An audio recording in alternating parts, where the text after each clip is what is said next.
Ya, masih di contoh soal. Jadi, ini ya, dia transformasinya X per X, kemudian kita punya basis lamanya 1 dan X, basis barunya 1, X, dan X kuadrat. Nah, karena rumusnya di sini kita harus menyatakan transformasi dari basisnya di basis baru dalam bentuk kolom, berarti langkah pertama yang harus kita lakukan adalah mengtransformasikan dulu basisnya. Ya, jadi si U1 sama U2 ini kita masukin ke rumus transformasi. Ya. Di sini ya, X dikalikan PX. Berarti berubah jadi apa? Transformasi U1 berarti jadinya X, ya, karena PX-nya diganti 1. Kemudian transformasi dari U2 adalah X kuadrat. Ya. Nah, setelah dapat transformasi U1 dan U2, kita nyatakan transformasi itu ke dalam basis yang baru, ya, dalam bentuk kolom. Oke, jadi nanti kolom pertama menyatakan 1, kolom keduanya X, kolom ketiganya X kuadrat, ya. Nah, ini ya, transformasinya kan X dan X kuadrat. Terus kita menyatakan dalam bentuk kolom, ya. Nah, ini transformasi dari U1, ya, karena dia adalah X, dan V1 adalah 1, V2-nya X, dan V3-nya X kuadrat. Berarti untuk transformasi U1 adalah 0, 1, 0, ya. Sedangkan untuk transformasi dari U2 adalah 0, 0, 1. Karena yang keisi kan cuma X kuadrat, ya.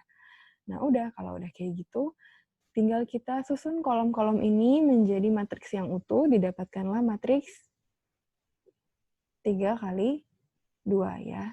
Gitu. Mirip kan ya sama cara transformasi basis. Nah, kita lanjut ke contoh yang kedua. Nah, ini transformasi linear didefinisikan oleh ini ya, jadi dari X1, X2 nanti akan jadi X1, X2, X3. Nah, diberikanlah nih basisnya dan juga basis barunya. Nih, basis U1, U2-nya, ini V1, V2, V3. Nah, berarti apa? Berarti sama seperti tadi ya, yang pertama harus kita lakukan adalah kita transformasi dulu basisnya. Jadi kita masukinlah U1-nya, ya. Di sini 3, 1, ya, berarti hasilnya nanti di sini adalah 1, ya. Kemudian untuk baris keduanya berarti min 5 dikali 3, min 15 tambah 13, ya, min 2, gitu. Dan seterusnya. U2 juga 5,2-nya kita masukin ke sini, ya. Jadi kita akan dapat transformasi dari U1 dan U2, ya. Nah, ini. Nah, kemudian ini dinyatakan, lagi-lagi dinyatakan dalam basis baru. Ya, jadi 1, min 2, dan min 5 ini, kalau dinyatakan dalam V, kira-kira apa sih? Ya, ini kan tadi kan V1, V2, V3 ya.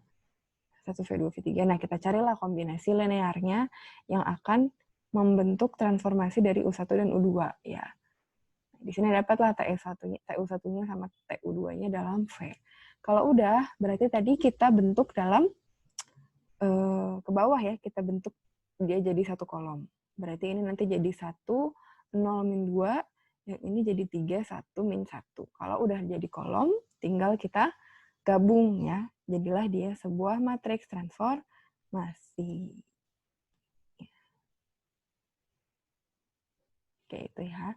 Selesai sampai di sini tentang matriks transformasi.